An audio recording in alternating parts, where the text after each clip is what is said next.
Rajshahi medical কলেজে শিশু মৃত্যুবরণ করলো, কি সেখানে ভেন্টিলেশন ছিল না, সেখানে তাদের চিকিৎসা দিতে পারেনি। স্বাস্থ্য ক্ষেত্রে আমাদের যে সাফল্য, কোভিড-19 সময় বাংলাদেশ সারা বিশ্বের যে 5টি দেশ কোভিড মোকাবেলা এবং স্বাস্থ্যসেবা দেয় রেকর্ড করেছিল, বাংলাদেশ তার মধ্যে একটা, বাংলাদেশ তার মধ্যে অন্যতম। প্রত্যেকটা হাসপাতালকে ডিজিটালাইজ করা, সমস্ত তথ্যগুলি সঙ্গে সঙ্গে পাওয়া, সাথে সাথে ব্যবস্থা নেওয়া, কি ইকুইপমেন্টস আছে কি নাই কি ব্যাপারে সব কিছু কিন্তু আমরা ডিজিটাল সিস্টেমে করে দিয়েছিলাম অনলাইনে। স্বাস্থ্য মন্ত্রণালয়ের বিভিন্ন ডিপার্টমেন্ট এগুলি একটু নজর দিলেই সাথে সাথে জানতে পারতো এবং সমাধান করতে পারতো। মানে আমি এই একটা দৃষ্টান্তই দিলাম, খারাপ লাগছে যে বাচ্চা এইভাবে মারা গেল, কত মায়ের কোর খালি হলো। তো এটা তো করে যাচ্ছে আওয়ামী লীগের অগণিত নেতাকর্মীকে হত্যা, ঘরে ঢুকে ঢুকে মা বোন ভাই তাদেরকে অপমান করা, তাদেরকে আঘাত করা। 15 জুলাই থেকে যে হত্যাকাণ্ড শুরু করলো তারা, আওয়ামী লীগের অগণিত নেতাকর্মী তো সেখানে মারা গেছে। 32 নম্বর যখন পড়ালো, 3টা লাশ পড়ে থাকলো 32 নম্বরে সড়কের উপর, কেউ জানতে পারেনি তারা কারা। এরকম কত লাশ বেওয়ারিশ হয়ে গেল। এই অবস্থা দেশে আজকে একটা নির্বাচন হলো 12ই ফেব্রুয়ারি, কিন্তু নির্বাচনে তো কোনো কোনো পরিবর্তন নেই। আওয়ামী লীগকে নিষিদ্ধ করা, আওয়ামী লীগকে ইলেকশন করতে দিল না, কেন? তার কারণ কিন্তু অন্য। আমাদের ফ্যাসিস্ট বলা হয়, 1400 মানুষ নাকি আমি খুন করেছি। আমি চ্যালেঞ্জ দিচ্ছি, কোনো মানুষ আমি খুন করিনি, খুন করতে পারি না। যাদের জন্য দিন রাত পরিশ্রম করে কাজ করেছি, উন্নতি করেছি, তাদের কারণ আমি খুন করতে যাব? আর খুন করলে তো আমি থেকেই যেতে পারতাম। কিন্তু এই হত্যাকাণ্ড তো শুরু করেছে সেই 15ই জুলাই 2024 সাল থেকে ইউনূসের নেতৃত্বে এবং তার মেটিকুলাস ডিজাইনের অংশ হিসেবে, এবং সেটা এখনো চলছে। 12ই ফেব্রুয়ারি ইলেকশন হলেও কোনো পরিবর্তন নাই, যেন একই অবস্থা, শুধু একটা ব্যক্তির পরিবর্তন, আর কিছু না। আমরা আর কোনো পরিবর্তন কিন্তু দেখতে পাচ্ছি না, শুধু একটা ব্যক্তির পরিবর্তন। আর লুটপাট চাঁদাবাজি এগুলি চলে যাচ্ছে, পয়সা বানানো সেটাই যাচ্ছে। আর মানুষের জীবনে শান্তিও দিতে পারেনি, নিরাপত্তাও দিতে পারেনি।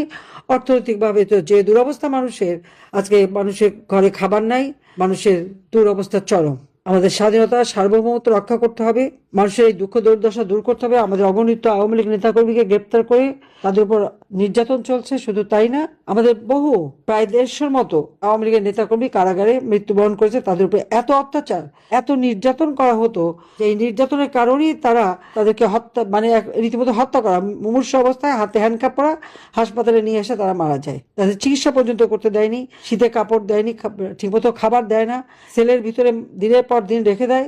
মেয়েদের, আমাদের যুব মহিলা লীগ এবং মহিলা আওয়ামী লীগের মেয়েদের যে গ্রেপ্তার করেছে তাদের উপর পর্যন্ত অকথ্য অত্যাচার নির্যাতন চালাচ্ছে। এক জেলায়, যে নিজের জেলায় যখন গ্রেপ্তার হয় অন্য জায়গায় পাঠিয়ে দেয়, আত্মীয় পরিবার পর্যন্ত দেখতেও পারে না। যে সকল মিথ্যা মামলা প্রত্যাহার করতে হবে, সমস্ত বন্দীদের মুক্তি দিতে হবে, এবং আমাদের দেশটাকে নিয়ে এইভাবে আর খেলতে দেওয়া যাবে না। সেই জন্য আপনাদের কাছে আমাদের অনুরোধ, এদের অপকর্মগুলি যেমন তুলে ধরতে হবে, পাশাপাশি আমাদের ভবিষ্যৎ করণীয় কি সে বিষয়ে আমাদের চিন্তা করতে হবে। কি করে মানুষের জীবনে শান্তি নিরাপত্তা নিয়ে আসবো, অর্থনৈতিক উন্নতি করব। আজকে যেখানে আমরা উন্নয়নশীল দেশ হিসেবে উৎসব করার কথা, সেখানে আজকে চোখের পানি ফেলতে হচ্ছে সকলকে। কারো জীবনের কোনো শান্তিও নাই, নিরাপত্তা নাই। হাজার হাজার চাকরিজীবী চাকরি হারিয়েছে। কি সশস্ত্র বাহিনী, পুলিশ বাহিনী, আনসার বাহিনী বা সিভিল প্রশাসন, আর আওয়ামী লীগ মুক্তিযোদ্ধা তো আছেই। সকালে আজকে নির্যাতনের শিকার। একের পর এক ইন্ডাস্ট্রি বন্ধ করে দিয়েছে, গার্মেন্টসের অর্ডার চলে যাচ্ছে অন্য জায়গায়, শ্রমিক বেকার, কৃষক তার উপকরণ পায় না। দেশের একজন দিন মজুর আওয়ামী লীগ আমলে যে টাকা পেত, 3 বেলা খাবার কিনেও তার টাকা থাকতো, এখন তা নাই। মানুষের আয় রোজগার শেষ। আর ছাত্রলীগের হাজার হাজার ছেলে মেয়ে আজকে লেখাপড়া করতে পারে না, কারণ তাদের সার্টিফিকেট বাতিল অথবা তাদের বহিষ্কার করা হয়েছে কোনো কারণ ছাড়া। আজকে যারা এই যে এনসিপি পার্টি যে যারা করেছে, ইউনূসের যে দল, 5 স্টার হোটেলে যে দল করেছিল, এরাই তো ছাত্রলীগের ছিল। মেয়েদের এসে হামলা দেওয়া, সে তো শিবির করতো। এরা তো একেবারে মানে এমনভাবে ছাত্রলীগের ভিতরে ছিল, যত অপকর্মগুলি করে ছাত্রলীগের উপরে বদনামটা দিয়ে এখন তারা সাধু সেজে গেছে। অথচ পুরোনো ছবিগুলি ঘেটে দেখেন, সব জায়গায় তাদের এই চেহারা দেখবেন।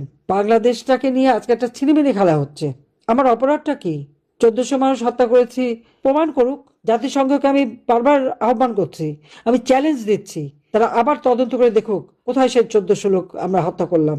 আওয়ামী লীগ হত্যা করে না, হত্যা রাজনীতি করে না, দেশে উন্নতি করে, মানুষের জীবনে নিরাপত্তা দেয়, মানুষকে সেবা দেয়, মানুষের কল্যাণ করে, ঘরে ঘরে বিদ্যুৎ দিয়ে কর্মসংস্থান ব্যবস্থা করে প্রত্যেকটা মানুষের জীবন মান আমরা উন্নত করে দিয়েছি। এটা কি অপরাধ?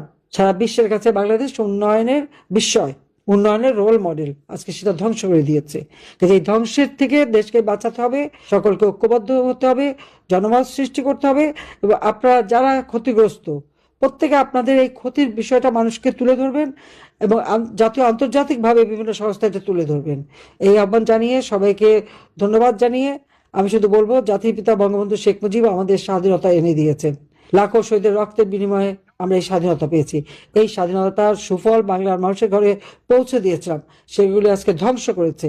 আগামীতে নিশ্চয়ই আমরা বাংলাদেশের মানুষের ঘরে ঘরে এই স্বাধীনতার সুফল পৌঁছে দেব। বাংলাদেশ হবে উন্নত সমৃদ্ধ সোনার বাংলা। 2041 সালের মধ্যে স্মার্ট বাংলাদেশ ইনশাআল্লাহ আমরা গড়ে তুলব। সবাইকে ধন্যবাদ। জয় বাংলা, জয় বঙ্গবন্ধু। বাংলা